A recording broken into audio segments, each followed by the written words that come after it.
Live from MMA Fighting Studios, this is Between the Links. And now, your host, Mike Heck. Yes, the iconic voice of Esther Lynn welcomes you to a brand new edition of Between the Links. Hope you're doing well on this Thursday afternoon. We got ourselves a grudge match because if you recall, it was the BTL tournament finale earlier this month. Alexander K. Lee jumps in as an alternate against Jed Machuu. It came down to the knockout round where special guest judge New York Rick awarded the matchup and the championship to Jed Machuu, and that decision rubbed AK the wrong way. And then he went on to cut one of the best post-match promos in history, especially coming off a loss. He crapped on this show. He crapped on everything the show stood for, but he really let New York Rick have it. So let us introduce the aforementioned AK Lee from MMAfighting.com, the co-host of On to the Next One, the ranking show, and at least most of the time, the Prince of Positivity. Hello, AK. Did I cut a promo? Did I say, I don't, that doesn't sound like me, Mike. I don't think I would handle a loss like that in such a graceless way. I honestly don't remember. It was a very emotional match. The whole situation was emotional coming in as a late replacement. And anytime you're in there with Jed Machuu, there's all kinds of thoughts and it's like a storm going on in your brain. So I cannot be held accountable for what I said. I don't think I said anything too offensive about BTL or today's opponent or yourself, Mike, or producer Casey Leiden or anybody. So I'm not apologizing because I don't think I crossed any lines, if we're being real here. So you are saying right now that you didn't say you were more of a Connor Burks guy than a New York Rick guy? Did you not say that? I am very fond of the work of Connor Burks. It's great to see him on the MMA Hour, this extended part of the MMA fighting family. I think very highly of him. How I may have phrased a compliment in his direction. Someone else may have taken it the wrong way. That's not on me. I'll do a classic PR move. I apologize if I offended anyone with my praise of Connor Burks. I'm so excited for this. Let us introduce his opponent, Mr. New York Rick, kind enough to join us this week. MMA Fighting's own New York Rick, the social media guru himself. Thank you for doing this, my man. How are you, and how are you feeling about this grudge match? I'm doing fantastic, Mike. Thanks for having me. It's an honor to be on the show. I think very highly of the show. I would not just dare disparage it in the way that Alexander K. Lee did. As far as how I feel about the grudge match, I don't feel much at all. I'll be completely honest. I'm going up against somebody who lost to Jed, so there's not much on the line here. The stakes aren't very high. This is a walk in the park, so I don't think much, to be honest. And hopefully my opponent can prove me right here. Wow. AK just with the shake of the head. Well, as interesting as this matchup is and this rivalry is, it pales in comparison to the battle Francis Ngannou just had and will continue to go through, because the UFC heavyweight champion went into UFC 270 with the weight of the world on his shoulders, on his back. He gambled on himself. He had issues with the UFC. He had to deal with his old coach burying him in every interview in the build-up to the fight. The contract, the demanding of respect that he wasn't getting, and doing all of this with a wrecked knee, emails about lawsuits, text messages from random Vegas numbers sent to his manager, all of this going on ahead of a heavyweight title defense, and he still went in there and won the fight against Ciryl Gane after being down 2 rounds. So, AK, let me start with you. Knowing everything we know now, how impressive does Francis Ngannou's win look now? I mean, I thought it was impressive at the time. I know we've been saying this repeatedly.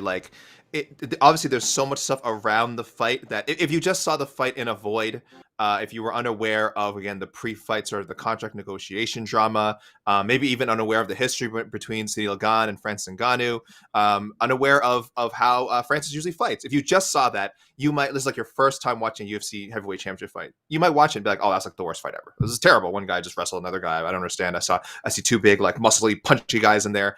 Why did the fight go this way? But with all the context, I mean, it was so fascinating. I think it's a heavyweight title fight we will be talking about for so long. Not just because of how it unfolded, not just because of, again, what I think was a wonderful mixing of the martial arts by Francis Ngannou. Yes, we love the power punching, put a guy away in under 30 seconds, Francis. But for him to show this extra this new facet of his game, one that they had said, look, he's actually really taken to grappling. He's got a real passion for it. He showed his improvements in the Stipe Miocic fight. It was a long time ago, so maybe, I don't know, people forgot his ability to sprawl, his improved wrestling defense, and maybe or maybe they thought that was the limits of it. He'll be a defensive wrestler and use that to stand and bang. No one thought he could take over and win a fight on points with grappling. That to me is quintessential mixed martial arts. Do I want to see him again just grounding and neutralizing every opponent he faces going forward? I don't know. I guess it would depend who it is. I certainly don't want to lose the free swinging, anything can happen, like knockout power version of Francis Ngannou. But occasionally, and facing a guy who's an expert striker, people saying maybe the best striker in the heavyweight division, it was just so cool to see. So I love it. I love how everything around it has been handled so far. Again, on its own, a fascinating fight. Everything that's surrounding it, man, I don't know. I guess we'll talk about that more. But just the fight itself and just the performance, absolutely outstanding. And I think his also the way he's carried himself has been great. Eric, what do you think, especially when we tack on just how serious this knee injury is? We just found out yesterday he's going to need surgery. He's going to be out for a while. We'll talk about what that means for the division and for the title and all that stuff in a little while. But just everything we've known and everything we've learned over the last couple of days about just heading into the fight with everything he's had to deal with. How impressive is this win? Yeah, it's very impressive. Francis Ngannou, in now being able to admit that he was hurt and had the knee injury, has called it stupid. I would also call it stupid. Not the best move when everything is hinging on this, to go into that fight injured. But I think a lot of fighters, go in dinged up and, are facing adversity, whether it be actual physical injuries in the case of Francis Ngannou or things outside the cage. He was facing both, and still came in and found a way to have success. For me, the defining conversation around this fight is twofold. One, in the fight itself, we had been sold for many, many months that Ciryl Gane was the evolution of the heavyweight division. That Ciryl Gane was something we had never seen before, that Ciryl Gane was going to be the man to dethrone everybody and reign for as long as he wanted. And Francis Ngannou, primarily a power puncher, one of the most devastating power punchers in the world, came out there and wrestled him. So if that was the evolution, I would question those that thought that we were going to see that evolution, because if the evolution includes not being able to stop takedowns from Francis Ngannou, I would question whether that premise could stand on its own in the first place. Go into the fight, Francis Ngannou gets the job done. Again, facing tremendous adversity. I thought it was an incredible performance, and to be able to compartmentalize all those things, tremendous. Then he fields the questions from the media after Dana White doesn't put the belt on him, which I thought he handled perfectly, rolls into an interview with Ariel Helwani, which I thought he handled perfectly. And every step along the way, he was nailing it. It was A+, A+, A+, A+. And then we got to yesterday when it was announced that he was going to have surgery. And all the momentum, all the leverage, everything that Francis Ngannou had in his favor disappeared. And I'll tell you why. If he hadn't announced this surgery, he would be able to insert himself into the conversation and continue to say, hey, I'm going to fight. UFC is not able to fulfill that obligation, and continue to put the pressure and the onus on the UFC to address Francis Ngannou. Now, the UFC is going to be able to put Francis Ngannou on the shelf and say, hey, any questions we get about Francis Ngannou, he's not fighting. He's currently getting surgery. We're not ready to talk about him because he's not ready to fight. When he's ready, we can address this. So Francis Ngannou, from having all that leverage, all that pressure, all that opportunity, and capitalizing on the performance, now by electing to go into surgery and put himself on the shelf, kind of is removing that pressure from the UFC. And in a year's time, when this decision that he has to make comes up, I feel like he will have lost a lot of momentum. It's unfortunate, but I thought it was A++ all the way through until yesterday.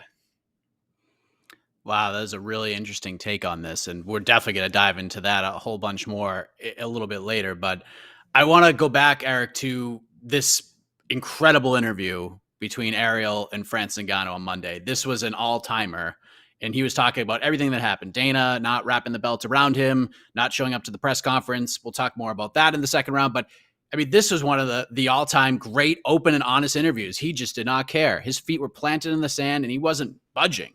He didn't hold back. And he talked about a lot of these things that we referenced earlier, the threat of the lawsuit hours before the fight. That just hearing that was absolutely insane to hear. There was a lot of craziness in this interview. There's a lot of shoulder shrugging and rolling of the eyes. Like, really, this happened? But I'm curious, Eric, what stood out the most to you about this interview? What was the biggest takeaway you had? The biggest takeaway for me was that I think Francis Ngannou had a lot of opportunity and every right to be disgruntled, to be upset, to be emotional, to be angry, to take cheap shots at Dana White, at the UFC, at everybody who's wronged him. But what we saw was a motivated man, a man with something, a larger goal in mind. A classy individual, just based on the interactions that people seem to have with him and how he presented himself in that interview.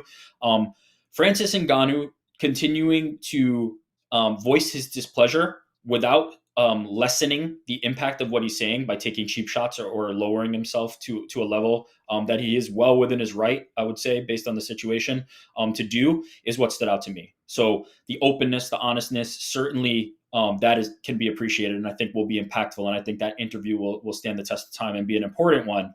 But I think it's Francis Ngannou's continued ability to take these slights, internalize them, and come forward with a positive demeanor and a game plan that's going to get him what he wants, and hopefully successfully. It seems like he's moving in the right direction for that. But it is his demeanor that is the thing I will take away from it.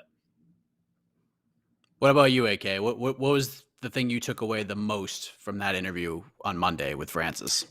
Yeah, somewhat along those lines. I think what's different about Francis and other people who have complained about the UFC sort of butted heads with the UFC in the past. Conor McGregor would be an example. Nate Diaz, of course, is it is lacking that sort of bluster that can make people think this is more of like a self-promotion thing. This is more like sort of empty talk. This is just like an extension of persona. We talked a lot about going into the fight with Ciryl Gane, how classy Ciryl Gane is, and Francis has very much carried himself the same way too. He certainly has shown a little more sort of willingness to like be aggressive with his comments. Maybe it's just that's a side effect of training so much in the U.S. Getting a little of that North American attitude. Well, really specifically, people in the U.S., not Canadians, obviously, but I think that's going to make a difference going forward, because again, this is a debate people want to take seriously. Even when someone like Jake Paul comes forth and starts presenting these actual issues, there still is this skepticism that, is this real? Is this for self-benefit? We just saw today he's now releasing a Dana White diss track, which again, I mean, mileage may vary. Some people may find that hilarious, but it does sort of take away from, again, the seriousness of this supposed battle he wants to be fighting for fighter rights. So Francis, hasn't kind of gone as far as to say that, like, I'm doing this for other fighters. He's kind of been smart enough to say, this is about me, this is about my situation. But I think by extension, whether he realizes it or not, he can make this really strong stance. And maybe it's naive of me to think that because he's handling this in such a professional way, and because I do feel like despite the surgery and the upcoming activity, he still has quite a bit of leverage. I think that I want to believe that this will lead to something, because we always talk about it's the biggest stars at the top they're going to have to sacrifice and going to have to fight the UFC if there's ever going to be any sort of change to the bargaining, to the negotiating. Again, it's happened before. I know bigger names than him have made waves, but like we said, the way he handles himself in interviews, the way he handles himself in that interview, it's so telling. And I hope people take the delivery of the message with as much weight as the message itself. So his demeanor and his characters is just so important. And we'll see how much that resonates with people going forward. So kind of going back to Eric's point, AK, I'm going to start with you on this, because Ngannou's getting the surgery on the knee. He's going home to celebrate the win. He's coming back to the U.S. to get the surgery. I'm told around March is what they're looking at timeline-wise, and he's likely done for the rest of the year, because they're saying 8 to 9 months, and even if he's cleared to train in November or go into a camp in November, there's no way he's going to be ready by December. So by all accounts, that means his contract with the UFC will officially be fulfilled, and he can test the waters, unless he's just a super freak, which is possible, and he comes back in like 6 months and does a Tony Ferguson. So AK, in your heart of hearts, after all that has been done here, and we'll talk about where this division might go, like I said, a little bit later on, you heard Eric's take on this, which I thought was really interesting. Do you feel that Saturday night, UFC 270, this title defense, this is the last time we see Francis Ngannou in the UFC? Wow. Gosh, I'm. Everyone knows I'm pretty conservative in my predictions. I almost always lean to whenever there's questions like this, whether it's McGregor or someone else. I almost always lean towards like I'm sure they'll work things out. I think they're going to come back. But this situation really is different than anything we've seen recently because we've had some great reporting. That's let people know he is a free man as far as we know in December. He just has to wait it out. He's not fighting again, like we said, probably up to 9-10 months, which is the entire year. He's in no rush to get back. He said, listen, I fought 3 times in 3 years. Do you really think inactivity is going to bother me? This is what I'm used to by now. So I actually am now leaning towards, I think he has to walk away. I think Chael Sonnen, he has some weird things to say about UFC 270, but one really good point was that without a sort of a bird in hand, as it were, another bird in hand, that bird being the Tyson Fury boxing match or some big boxing match, I'm sure there have been talks. We know him and Tyson Fury. They've been saying a lot in social media, but that's not official. That's nothing official. So without that, it does make you wonder, what is his plan if he already has 1.5 feet out the door? But regardless, I think whatever happens with Tyson Fury or other boxing opportunities for Francis, so much can change over the next year. I feel like the UFC is ready to move on from him, and I think he'll be ready to move on too. So I am leaning towards yes, at least for the time being. This is the last time. This will be the end of Francis's first run with the UFC. Can he come back at some point? Of course, you never know. It's MMA. Anything's possible. I could see him building up his brand outside the UFC in boxing, and then coming back with an even bigger name, more money, bigger fights. Everyone wins. But for now, I will say I think heading in 2023, Francis Ngannou will not be a member of the UFC roster. What do you think, Eric? Is this it? I mean, if it is, what a hell of a way to go up. But based on the point you made, and you feel like the momentum kind of halted with this announcement of the surgery. I mean, do you think this is it? Like, this is the last time we're going to see him fight in the UFC? Or do you think somehow, as he's recovering, cooler heads will prevail and he will somehow fight in the UFC again in 2023? I think the heart of this question, the root of this question is whether you believe Francis Ngannou and Francis Ngannou's team to be principled. Whether you believe Francis Ngannou, who has said this is not a money conversation, this is a respect conversation, this is a structure of the agreement conversation, this is a UFC's control conversation, is true to his word. At the moment, personally, I believe Francis Ngannou. I think that he truly believes that it's not necessarily the sums of money in total, as he mentioned in an interview with Ariel. He says he estimates that he's turned down roughly $7 million already. But the way he is being treated, the tactics that the UFC uses to coax fighters into contracts, and the way that they are handled and treated as they are under UFC's control on the roster, I believe Francis Ngannou, and I think they're at an impasse. UFC is not going to allow Francis to do the things that I believe he wants to do, which is one-off fights, right? Like, I think there's an opportunity where Francis Ngannou could say, I really want to fight John Jones, but I don't want to sign a long-term contract. I don't think UFC is ever going to do that because that weakens their position with other fighters.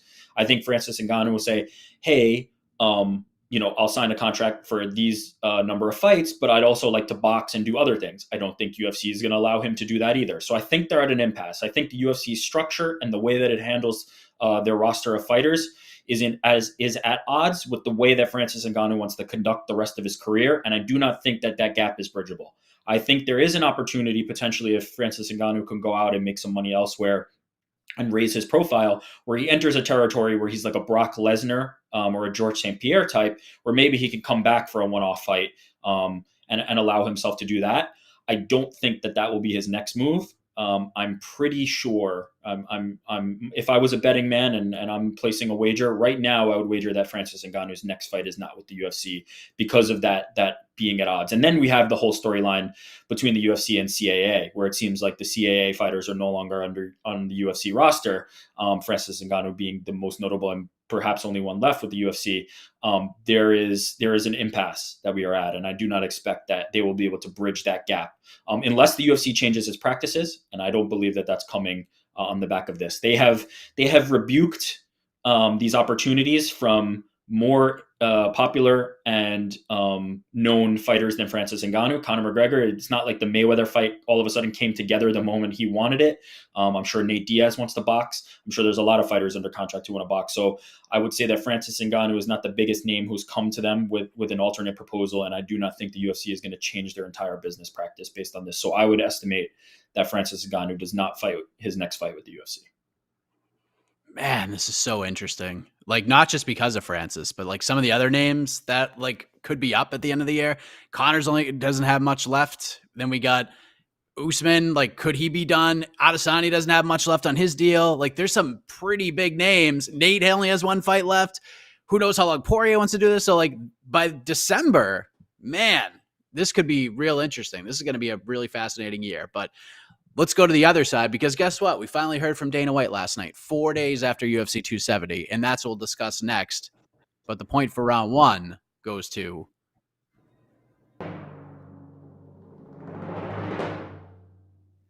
got to give it to the Rook, New York Rick on the board. That was a tremendous round. Really making us think, and we really appreciate that. AK made us think as well. So, all right, let's get into Dana White, because he became a big story on Saturday night because he did not wrap the belt around Francis's waist, and then he didn't show up to the press conference. No statement about it from him, nothing from the UFC. The first thing we heard from Dana White was an interview with TMZ, which, I mean, come on now. We've seen their MMA coverage, and the call coverage would be giving it too much respect. They didn't even bring up the Francis thing at all. That's neither here nor there. But last night, on a special Q&A with the great Laura Sanko, Dana White took it upon himself to react to the negativity and took a question about just Francis's wrestling and turn it into his time to say, you know what, here I go. And he said exactly this. I wasn't out there for the main event. I actually walked out of the arena right after the co-main event because there was stuff going on backstage that I was dealing with.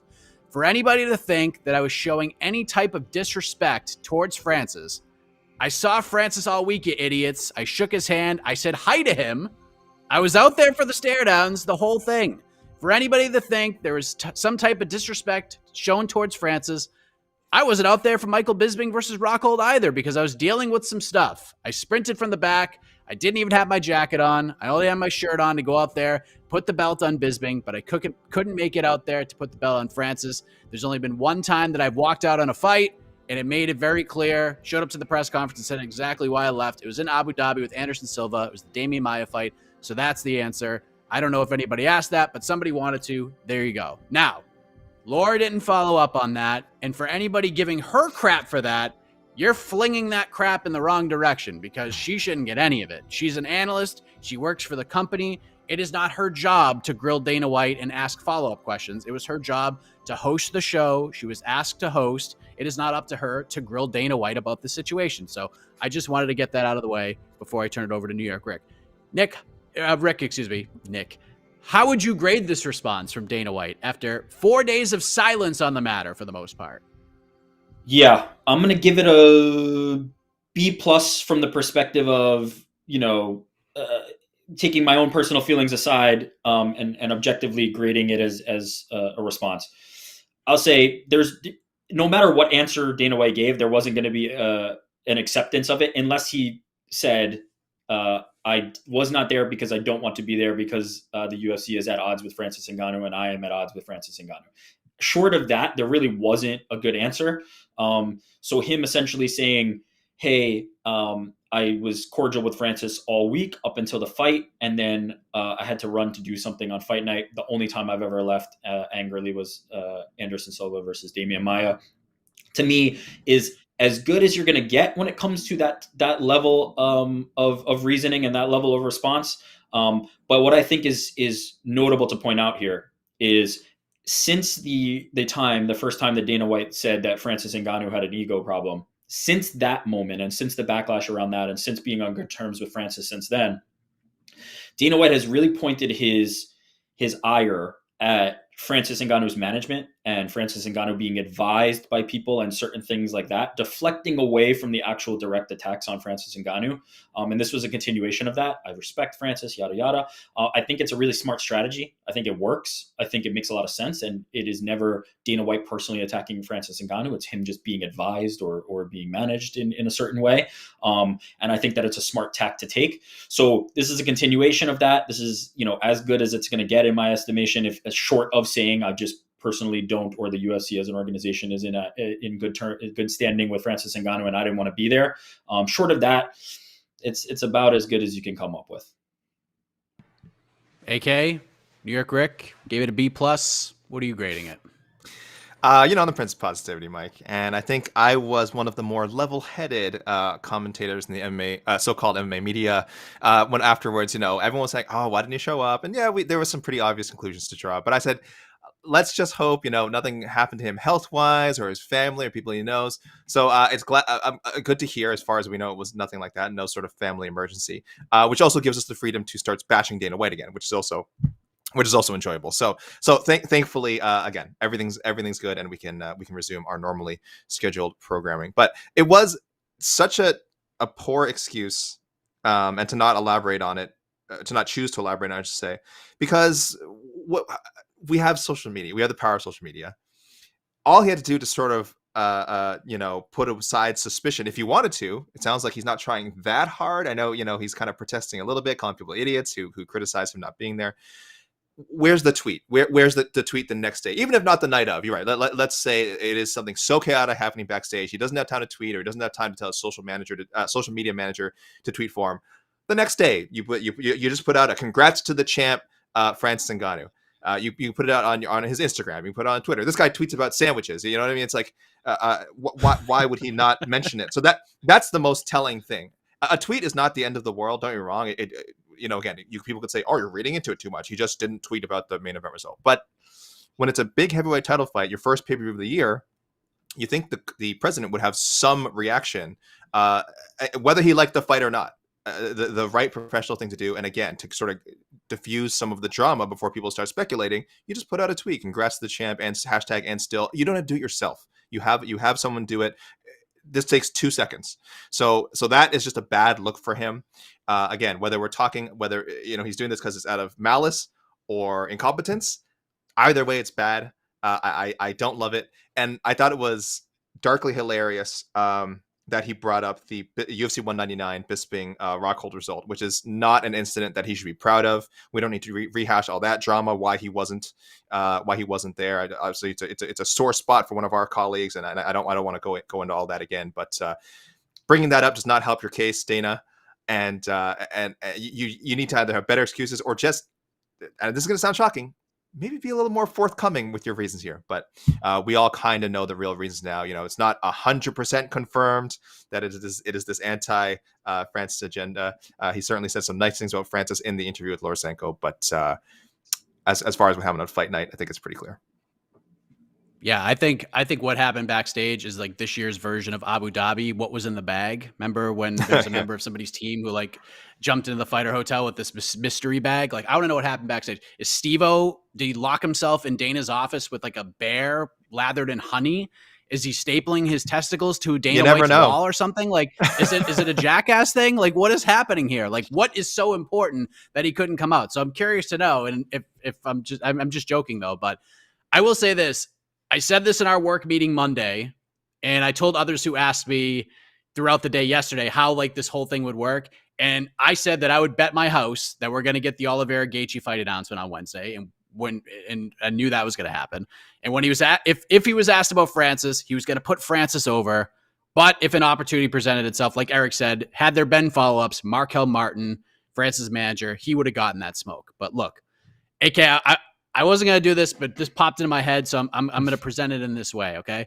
So I interviewed Tresean Gore the other day, who's going to make his UFC debut next Saturday. And as soon as he got on Zoom, he looked at me and he said, "What's up, Dana?" Looked at me and said, "What's up, Dana?" to me. And I had to laugh. I thought it was hilarious. So just for the sake of argument, I'm right here, bro. Let's just say you're interviewing Dana White / me right now. Use my shiny head for motivation. You're interviewing Dana. His PR team has come up to you and said, "AK, you get one question. What are you asking him right now? Oh my goodness, gosh! Does it have to be related to Ngannou? I feel like there's Yes. so many things I'd like Why to ask. wouldn't it be? What are you going to eat for F it Friday on Friday? Like, you can't ask that. Listen, it would have to be. It would actually be something I want answered immediately. I mean, it's too vague, I think, to ask just how do you feel about the champion. I mean, you're not going to get a good answer if you ask something like that. You really have to be pointed.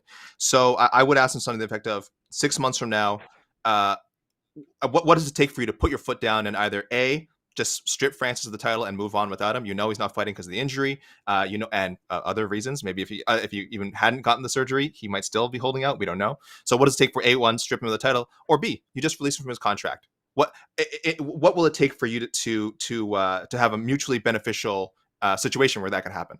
So that's where I'd go for. I wouldn't say end of the year. I'd say within these 6 months, is it possible you and Francis can work something out, and he's just allowed to walk? That's it. And I'd say if you had to say yes or no right now, what would the answer be? And I'd love to hear if he was painted in a corner like that and had to give an answer, which, as we know with him, he never has to give a straight answer because he's Dana White. That's where I'd go with it. Rick, what's your question? If you are given the almighty golden microphone and you can only ask Dana one question to just figure out what he's thinking about this whole situation, what would you ask him? Yeah, I think Alex raised a good question, but the problem is he's not going to answer that. That is not a question that he's going to answer. The only question that I believe that is outstanding that he would be forced to answer is the one we kind of alluded to already, which is, you said you had a lot of things going on in the back. What were those things? That is the only question that I think will be answered right now. You could ask Dana White, do you think Francis Ngannou will be your champion in a year? You can ask Dana White, do you want to be in business with Francis Ngannou? You can ask Dana White, hey, would you have preferred if Ciryl Gane won the fight on Saturday night? There are many, many ways to dodge that. If you are asking somebody who just told you that they had a lot of things going on in the back, if you are asking them what those things are, there's not much of a dodge. There's either, I'll tell you what those things were, and you can kind of see if somebody's lying based on that, or I'm not going to tell you, and therefore you're allowed to let your mind wander and roam where you want it to be, but you will now have confirmation that that was blatantly an excuse and not actually a legitimate question. So that is the only one that I feel would have any value in asking him. Everything else, I feel like he's able to duck, dodge, or quite frankly, like I think he would be in business with Francis. I think he would want him as his champion. I think all those things are true, and I think he's imagining or could envision a world where Francis Ngannou is the one who has to acquiesce to his demands and the UFC's demands. So I think you're not going to be able to paint him into a corner with anything but please clarify what those things that you had going on were. Could talk about this whole situation for another hour, but I do want to end with this question. With Francis' surgery, Eric, where does the UFC go with this division? Because they won't strip Francis because then he's out of the contract and he's a free agent, or maybe they will and they'll just cut ties right then and there. They'll certainly do an interim title fight. So one, what do you think that fight will be? And two, will Jon Jones be one of those fighters to step in that octagon when that next interim title fight actually goes down? Stipe Miocic versus Jon Jones for the UFC's interim heavyweight championship this summer, coming to you. Jon Jones wins the belt, and now Francis Ngannou has a tough decision to make. He can make a lot of money with the UFC, potentially facing Jon Jones, but he's going to have to compromise. He's going to have to do the things that he said he was fighting against, the long-term contracts, being locked in, being disrespected. All those things are going to remain true. He may have a higher paycheck, but all those things that he's been railing against the UFC for are going to be the things that he's now faced with. Was he true to what he was saying? Is it just a financial situation, or was he fighting for something more? Was he fighting for freedom and personal happiness? That interim title fight that is potentially won by Jon Jones, in my estimation, it would be, is going to give him a very, very, very difficult decision to make. Ultimately, I think he's a man of his word. I think he will be somebody who's willing to walk away from the structure that the UFC provides to the unknown and additional opportunities. But it is not going to be easy if that fight is made and Jon Jones emerges victorious. AK, you agree? I think we're going a different direction. Maybe Jon Jones can't come to terms with the UFC, and we go another route just to get this division moving forward somehow. Well, I'll take it a step further. We keep saying interim, and this is kind of what I was alluding to before when I said what I would ask Dana White. I think this whatever the next heavyweight title fight is going to be, we're talking undisputed. I don't know whether it's because the UFC just decides to strip him. And before anyone asks, like, oh, they can't strip him. Like he's within a year of defending. It's like people, belts are props. We say this all the time. Belts are props. The UFC can do literally whatever it wants. They can create another belt and not call it interim. They have complete control of their belts. There's sensibly, they would usually use the rule of like, oh, so and so hasn't fought in a year, and so we've decided to. But in this case, they could use the language of, well, they've publicly said they've given us a 9 to 10 months timetable for him competing again, plus the time it takes to train and book a fight again. It could be about a year. We've decided to strip him of the title. Or, and this is a little more out there, I would love to see Francis, and I know people are saying this is such an important part of him becoming a free agent and going into boxing with this around his waist. I would love to see him treat the belt like a prop and just say, I vacate the title. I'm letting him. I want you to know I do not want to be tied with the UFC anymore. Everyone knows I'm the heavyweight champion. I do not need this piece of gold, this Dana White piece of gold, to confirm that. I do not want to hold back the division anymore either. I take this thing off of me whenever if they want to move on without me, they can move on without me. Now, would Francis go that far? I don't know. But I think that would be such an aggressive move, especially if the first scenario presented was possible, that he kind of was reading the tea leaves. Like, yeah, they're going to book a fight with John Jones and whoever, and Stipe or Ciryl Gane, whoever, and they're going to strip me. Then you do the I'm not breaking up with you. You're not breaking up with me. I'm breaking up with you. You do that. you go on the attack. So sorry guys, that was kind of a long-winded way of saying I think that there will be a title fight, and it won't be interim. I think undisputed. I think whether through vacation or stripping. Francis won't be the UFC heavyweight champion much longer. I wonder actually if he does vacate, is he done? Like, can he just make himself a free agent? Can he just vacate the title himself and do whatever? Like, that just seems weird. I have to imagine not. And I also point out, like, if he's stripped, then he's out of the champions clause and a free agent. I don't imagine that UFC would be inclined to give him that opportunity ahead of the expected date. So that would be bold. I would definitely be interested if that was what would happen. That'd be such a gangster move right there. I do want to say, and I know this has been the Francis show, shout out to Ciryl Gane. What that guy has done in his short professional MMA career is absolutely incredible. He'll be back. He will fight for that title again without question. And I know we talked about it earlier, but the way he's handled the loss, absolutely fantastic. So we'll move on to the other big story coming out of UFC 270, because we could talk about this for 2 more hours, but the point for round 2 goes to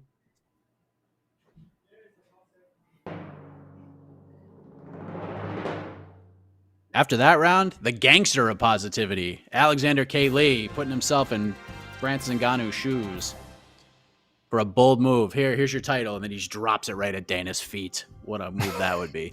But co-main event, let's go to the co-main event, because excellent fight as expected. Deiveson Figueiredo defeats Moreno, unanimous decision, 3 rounds to 2 on all 3 cards.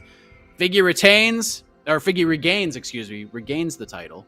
Tremendous fight. Could have gone either way, but the title has changed hands once again. So, AK, let's begin with you. It's usually a very tough sell, as you know, for immediate rematches. We got one after the draw. That had to happen, obviously. Moreno runs Figueiredo over in the rematch, gets a finish. UFC goes back to it again. Initial reactions kind of lukewarm. But the closer we got to the fight, the closer we got to Saturday, the more people got excited about the fight. These guys put on another pretty classic battle, and now we're talking about maybe doing this fight again for the 4th consecutive time. Should they do this, AK? Should they just fire this one right back up and go 4 for 4? Look, like I said on our podcast just a few days ago, on to the next one, that if it were up to me making the matchmaking, I would like to see a little variety. As great as that fight, as great as really all their fights have been, even the second fight, it was more one-sided for Moreno, but it was a hell of a performance and still very dramatic in its own way. Maybe not as much as the other 2 fights, but I've said I kind of want to see the Askarov Car France winner get put into the mix. I want to see what's going on with Pantoja. I want to see him get into the mix again. And I mean, I know people aren't chomping at the bit for like either of those guys, any of those 3 names I mentioned, to necessarily get the next title shot. Oh, Manel Kopp's another name you could throw in there. Very hot name after his 2021 campaign. But I still feel like there's something to be said about fresh challengers. But going with the exact phrasing of this question, are people ready? And should this fight be made? I have no issue with it. Were it announced this week, to obscure some more of this Ngannou drama, word announced this week that they just said, yep, both guys have at least verbally agreed that this is the plan. They have a tentative date. I'd be all in. I would not be going on Twitter going like, oh my gosh, all these guys again, which was kind of the reaction to the second fight, more understandably because it was so one-sided. The third fight, which is understandable because the rematch was so clearly a win for Moreno. But look, you when you're anytime you're talking about the two guys who are, I think, the number 1 and number 2 flyweights in the world. If you want to still make a case for Demetrius Johnson or Adriano Moraes because he beat Johnson, or Henry Cejudo because he's out there. Everyone's like, oh, Henry Cejudo should still be considered because if he came back, he could beat either guy. I don't know. If you want to throw that out there, that's fine. But I don't think you can say indisputably that these guys are not the two of the 3-4 best in the world, and they've shown it in all their fights. The fights have just been. I mean, that was a fight of the year candidate. We're in January, and we're having to tell people, please do not forget this one when award season comes around in 11 months from now. It was just so good. And again, like I said, it's unfortunate they're not going to Brazil. That would have made it such an easy, you got to have that tetralogy in Brazil. I mean, so easy to sell. But wherever the fight ends up happening now, again, should it be booked, I think it's great. I think the story is there. I think there's a lot of animosity. I think the Cejudo bit, working with Figueiredo, added a lot. Figueiredo kind of getting this assistance from Coach Eric and other people with this kind of new persona, some of his sound bites. I think that stuff was great. I think it was great. People can kind of joke about how phony it was, but overall, I think it added a lot of intrigue. And then, of course, him winning was the most important part of possibly generating interest in a fourth fight. So seeing two guys fight 4 times in a row in the UFC sounds absurd, but I don't know when we're going to get an opportunity to do this again, and I don't see why you can. You shouldn't not do it just because it hasn't been done before and just because it sounds odd to do it. They're the two best. We still don't know definitively who is the number 1 guy in the UFC, 125 pounds. Run it back again, either right away, or if you want to try and mix in some other guys, fine. But it should happen again, hopefully sometime this year. Eric, this is one of those questions where you probably would have loved to have gone first, because I think AK is pulling at the old heartstrings right now, because there's 3 things that anytime you're on the MMA Hour or doing something there, Ariel, one of these 3 things come up. The email, Ronda Rousey comeback fighter of the year, and you advocating for the best guys to fight the best guys, even if they fight 5,000 times. So I assume you agree with AK, and let's just run this thing back for the 4th time. Let me start with a question, Mike. To your knowledge, are we in the Matrix? To your knowledge, I don't think so. Are we in one of the multiverses from the Spider-Man movie? Because if we're not, and we're living in reality, and we're in the reality that we've seen, the UFC's meritocracy, the idea that people earn title shots, is dead and has been dead for a long, long, long, long, long time. So with all due respect to Kai Kara France and Askar Askarov, there is not a universe that we are living in where they deserve to fight above running this back a 4th time. These two, and again, with all due respect, these two saved the flyweight division. There might not be a division for them to fight for the title in if these two hadn't put on the trilogy that they just put on. This division might have been folded 6 months ago. So God bless Deiveson Figueiredo and Brandon Moreno. Let them run this back 6 times, 7 times, 8 times, as many times as they need to decide that this series of fights is over. And not until then will somebody else get another crack. And I stand by that until the end of time. These are the 2 best, and they have saved what was a division that was on the brink of failure for a long time. So I get it. You want the title shot. You've worked your whole career for it, and you flyweights deserve it. But you're going to have to wait until these 2 decide that they're done, and I will not hear an argument otherwise. There you go. Now, I mean, see, we talk about interim titles and them not having meaning, but you could just throw an interim title in there somewhere. If you think there's a whole bunch of guys stacked behind, we could do an interim title, which is basically a number 1 contender fight. Get these guys more money, get them some spotlight. They could still fight for a belt, and let Figgy and Moreno just go until one of them retires. Like, I'm fine with that. I'm totally fine with that. But I want to just sprinkle real quick on the rest of the card. New York Rick, who's your 10th player award winner for UFC 270? Who's the sort of forgotten hero of the event? Because oftentimes these storylines come out.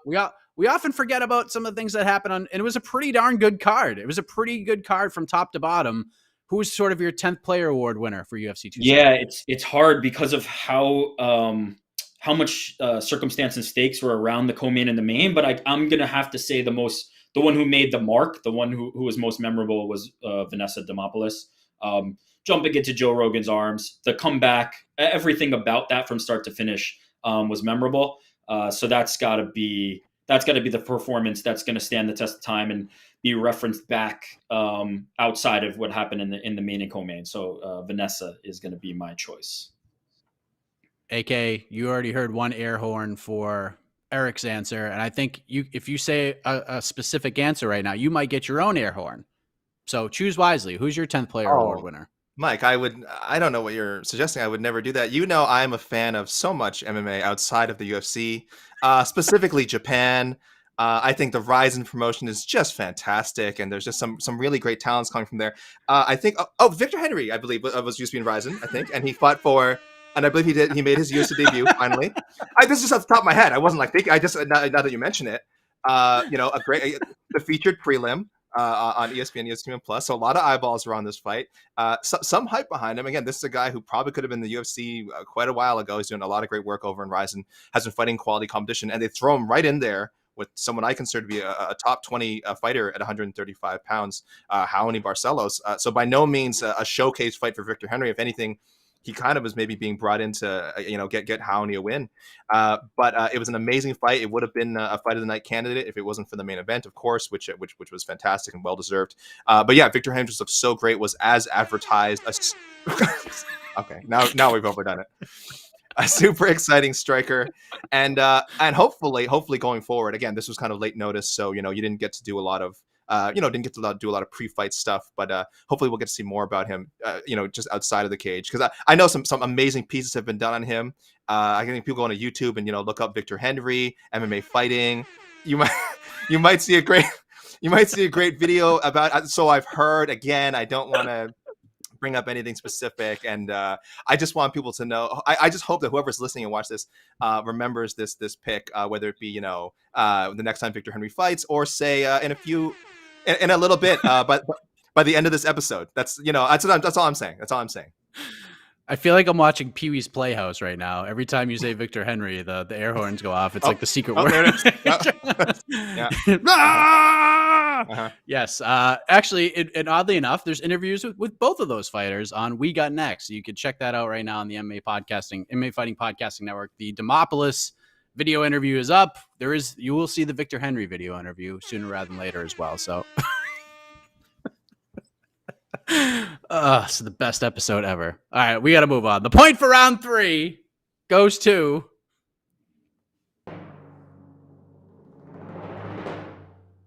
AK. I mean, 400 air horns. He gets it. And I planted a seed. By the way. That's going to pay off later. We'll see. Well, surprises are coming. But let's move on to round number 4. No UFC this weekend, but we got a couple of interesting events. Kaposa will argue that there's like 100 great events, but there's 2 we're gonna spotlight here because we have Bellator's first event of the year, 273 in Phoenix. We got Ryan Bader versus Valentin Moldavsky. I would rather see Ryan Bader play Fedor in basketball, if we're being honest, but I'll take them. I'll take Bader Moldavsky for the heavyweight title. Pretty solid card from top to bottom. Of course, Big Tuna is back, and that should be the main event, but that's neither here nor there. We'll also have the United States debut of Eagle FC. That goes down tomorrow. That's the promotion headed up by Khabib Nurmagomedov, Tyrone Spong, Sergey Kharitonov. The main event for that one, we get the return of Rashad Evans. There you go. Some interesting storylines. So, Eric, let me ask you, if you can only watch one of these events, which one are you picking? If I could only watch one, it's going to be Eagle FC. It's going to be Eagle FC for the simple reason that I am a fan of the striking arts. I, in another life, worked for Glory Kickboxing, and Tyrone Spong and Sergey Kharitonov are 2 of the very best in that field, in that realm. I like that fight. I want to see the big boys throw down with the little gloves. And just on the odd chance that we get some valuable screen time from Khabib Nurmagomedov. I think Khabib is the most notable person who's potentially going to be shown on our television screens this weekend. And I would love to see him again, hear what he has to say. Maybe he gets interviewed. Maybe he's just high-fiving people. Whatever it is, I'm down for it. So Eagle FC is going to have my attention. And then obviously you've even got the return of Rashad Evans. I'm interested to see how that goes for him. So it's going to be Eagle FC for me. AK, what say you? You can only watch one. You can't find out the highlights from the other for a couple days. Which one are you going with? That is, you mean I can't follow the excellent coverage on MMAfighting.com? Okay. Well, I also, that is such a trump card for Eagle FC to be able to play with every event. Because I think, I mean, this is actually their 44th event they've held. This will be their first US show, excuse me. And I believe he has regularly popped up at events. So surely he will show his face at this event. So that is a reason to tune in. But I'm going to lean a little bit towards Bellator. I do quite enjoy Bellator. I like Eagle FC too. And I did love the trailer, by the way. I will say, for anyone who didn't see the trailer, with Karatanov and Taron Spong for Eagle FC. It was very like KSW-esque, this really like over-the-top cinematic thing, and I thought it was quite wonderful. So if there's more of that kind of production on Eagle FC, they're going to be tough to beat. But Bellator, I think they put together a very strong card. It's not a sexy card. I get it. It's not a sexy card. It's not like sexy as like a U.S. debut. Rashad Evans coming back. That's fine. But I think it's a very high-quality heavyweight fight with real implications for the division. I think a lot of us at MMAfighting.com, the global rankings, we have Valentin Moldavsky actually pretty high. I can't remember where he actually landed, but some of us have him in our top 10.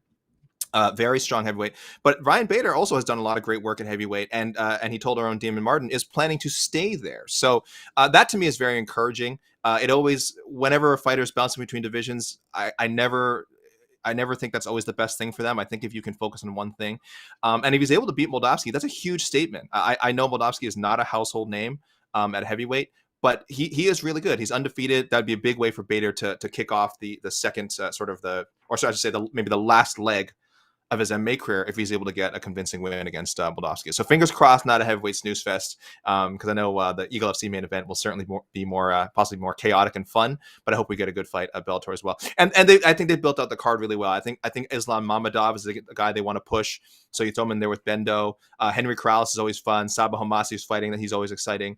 Enrique Barzola making his Bellator debut.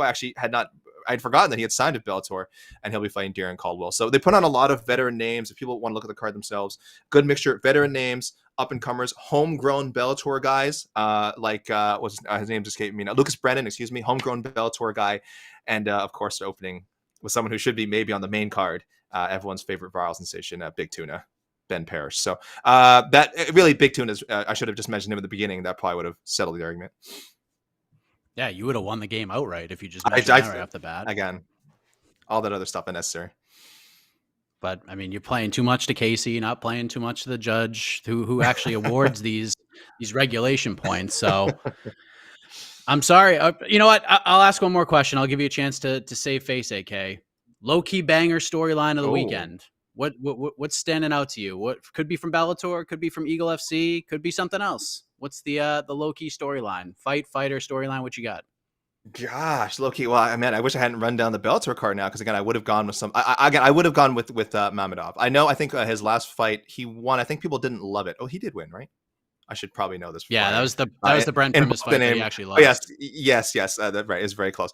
I think this is a very good chance for him to bounce back. Again, he has one of those sort of glossy records, 21-1, which I think is easy to sell, but it's not. If you don't know who he beat and who he fought, and if the Brent Primus fight was the only fight you saw, you probably had a little bit of what's the big deal with this guy thing. So I really like that Bellator put him back in there with a proven name. Again, Benson Henderson, I get it. He's not going to rank in anyone's maybe top 20 anymore, but he's a tough out. He's always a tough out. He's not a guy there that people just walk over. So this for me is their chance to really build Mammadov back up, and keep him as a guy who I think they see as a future lightweight champion. So, I mean, it is a co-main event. I know maybe not as much of a low-key banger or storyline as people would think, but I think both these cards this weekend kind of qualify as low-key, if that makes sense. So I'll go with the potential redemption of Mammadov after that the Primus fight. Oddly enough, Benson Henderson told me when I spoke with him yesterday that he reached out to Bellator and said, "Hey, my career's winding down. What do I need to do to get to a title shot quickly. And Scott Coker called him up. Benson asked him that, and he said, fight Islam Mamedov. So Benson Henderson feels that if he wins on Saturday, his next fight will be for the belt. How about that? So the stakes are very high here for one Benson Henderson. So what is your low-key storyline banger there, New York Rick? That was I have to give credit to Alex. What an answer. Woefully wrong, but tremendous effort given Thank there. You. Thank you, Rick. Thank you. The story of the weekend is actually going to happen tomorrow and then carry through. And that's going to be Jake Paul's rap music video with the flames in the way. There's not going to be a more impactful, there's not going to be a more seen, there's not going to be a more viral moment than when Jake Paul presses publish on that bad boy throughout the weekend. And it will color the coverage of the weekend and be the most discussed thing this weekend heading into next week. And maybe beyond, who knows? Maybe it'll become a legendary track that lives in the annals of music history. So Jake Paul, Dana White diss coming to you Friday is going to be the story. Flag on the play. Wow. Flag on the play. Wow, we're just going outside the events. Oh, that is. So hey, listen. I believe that was within the rules. I said could be Bellator, could be Eagle FC, could be something else. I believe those are the words you did say that I said. Else. I ignored the something else. You do. I always forget the something else. I mean, do we even need a drum roll here, Kate? We'll do it. Let's go with the flow of the show. The point for round 4 goes to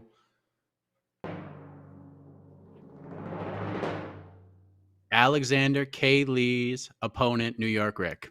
Yay! By the way, I'm sorry. I see a comment. People saying it'll be on. I do not. It'll be on Eagle FC on Fight Pass. I don't think it's on Fight Pass, right? It's on EagleFC.com, if I'm not mistaken, right? I think it's on FLX or something. Yeah. That's their sort of the service they're tied to. But I think you can register. It's free. I think register through EagleFC.com. I've heard the stream quality is pretty good. That's what Damon told me. But it might be a little different for the actual event. It could be a lot of traffic. But either way, if people want to know, it is not on Fight Pass. I do not believe it's on Fight Pass. I don't know if they're going to throw it on there after, maybe add it to the archives. But live, EagleFC.com. And I think it's pretty clear. I checked it out myself. You can't miss it. Yeah. Which is, good for them.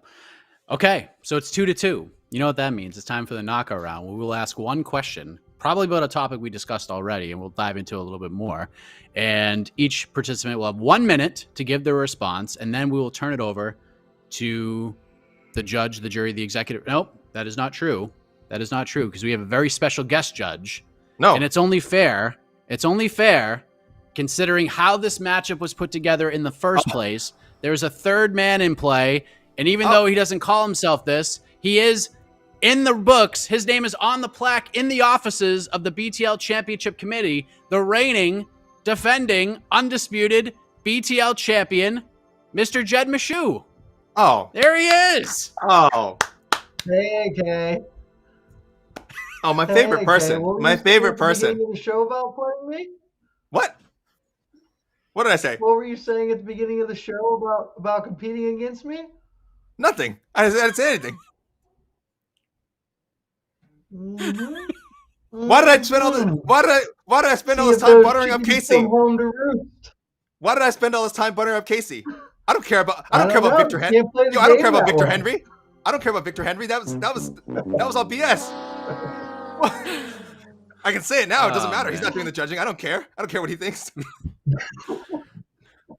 So, AK, we had a meeting with the BTL Championship Committee last night, and they felt it was only fair because you felt so wronged by all of this that you get the champion's prerogative for this final question. You get to decide whether or not you would like to go first or pass it on over. You know what I want. Just give it to me. Okay. All right. So we kind of touched on this. You touched on it earlier in the show.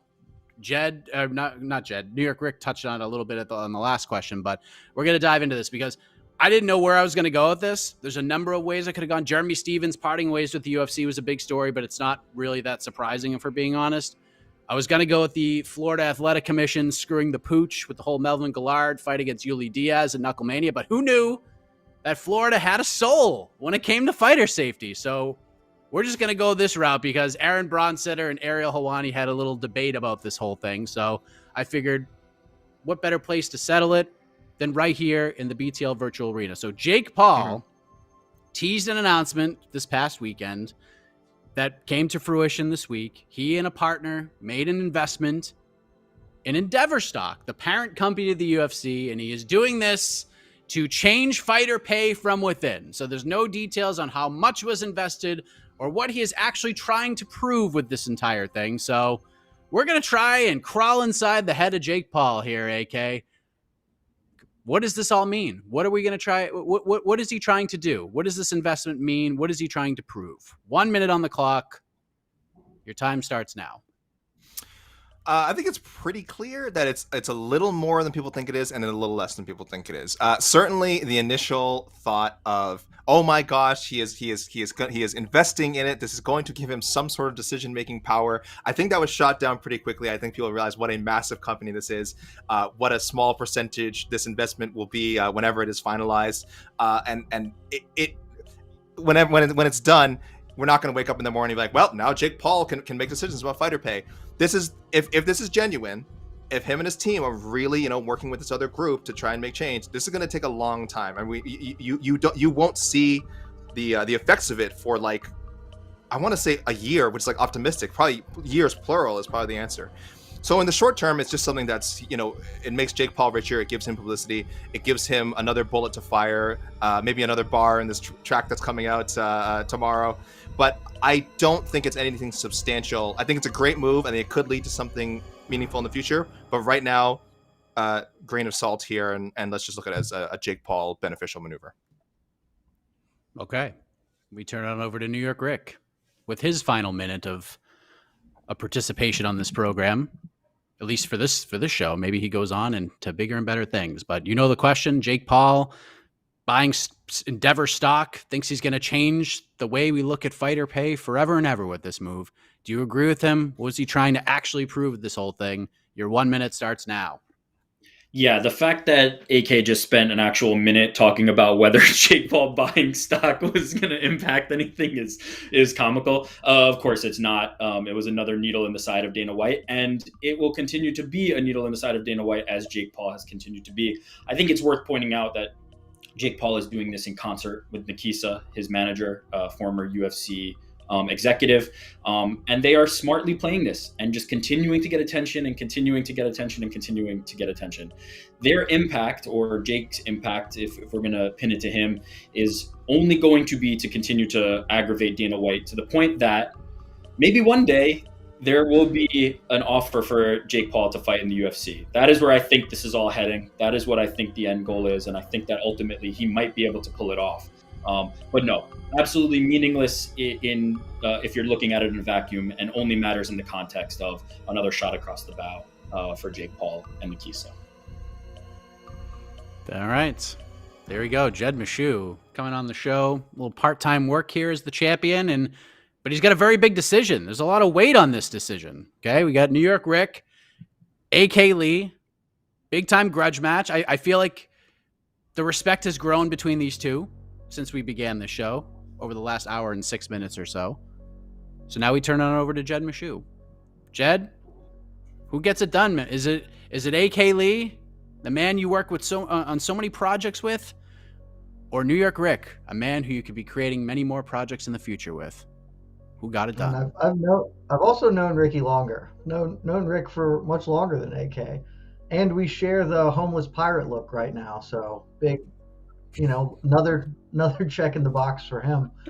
I just want to say, first, it's an honor to be here. Thanks, Mike. I really appreciate it. Second, well fought between both of you gentlemen. Watched the whole show.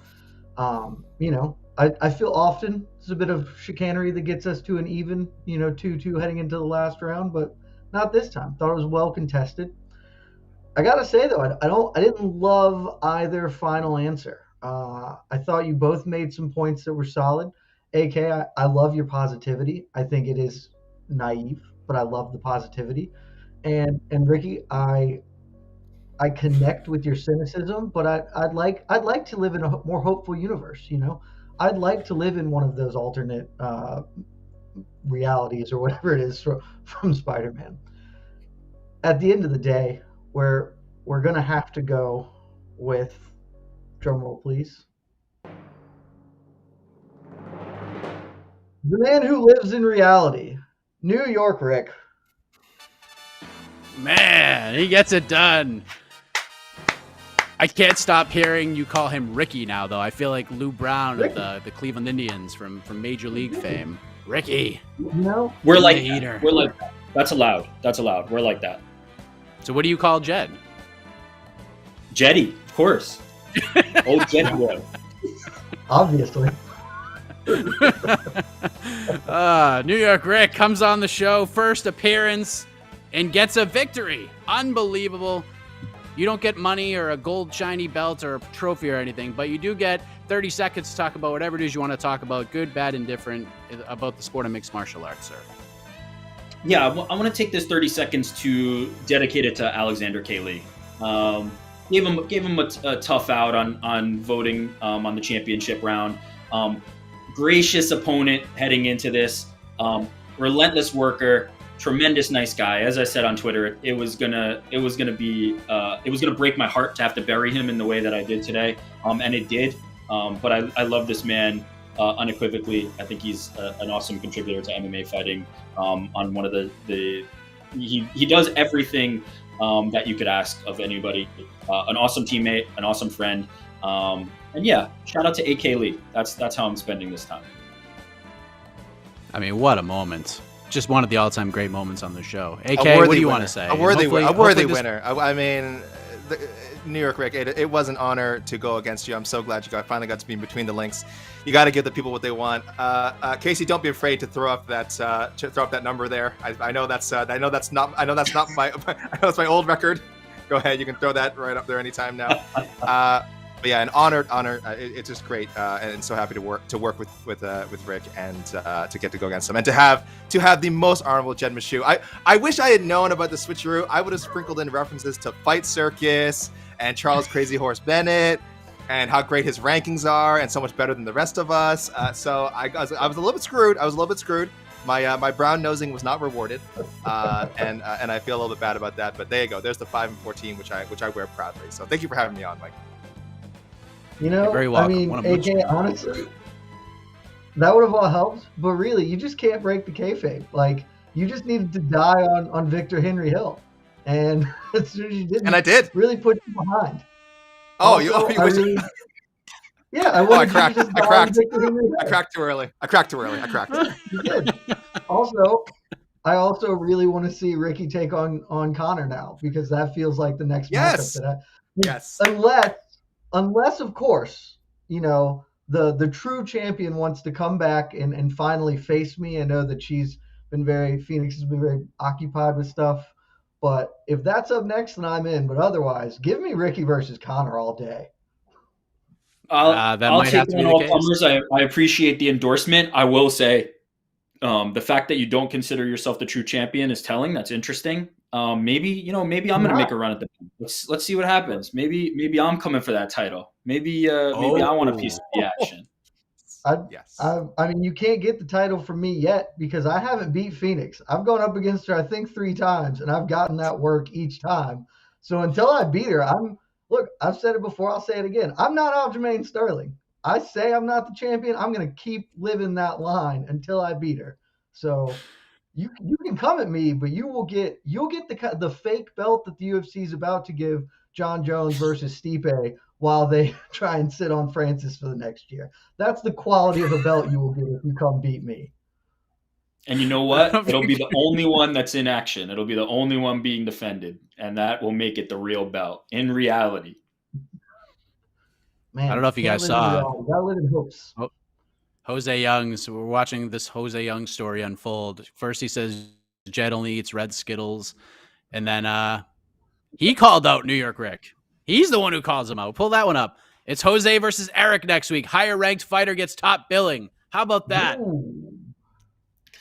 I don't want to compare myself to Jake Paul, but I feel like I'm disrupting this whole thing, and everybody wants a piece. And you know what? I'm ready to give it out. And Jose is find out. washed like Tyron Woodley, so that actually would work really well. Well, ladies and Jose gentlemen, lost by find like out. 6 rounds. Insane. I See, will. So let me just we're add giving that. you a cliffhanger.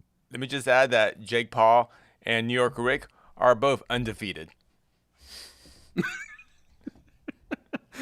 find out who New York Rick is going to face next week, right here on Between the Links. What an episode it was. A rivalry, a grudge has been settled, and it ended in respect. And that's all the show, that's all we ask for from this program. So thank you all for watching. Thank you all for listening. For AK, for New York Rick, for our special guest judge, Jed Machuu, for E. Casey Lyden on the ones and twos. The iconic voice of Esterlin takes you home. Thank you for watching Between the Links. See you next week. Good night, everybody. This has been Between the Links, an MMA fighting production on the Vox Media Network. Happy birthday, AK! This is Esterlin, by the way.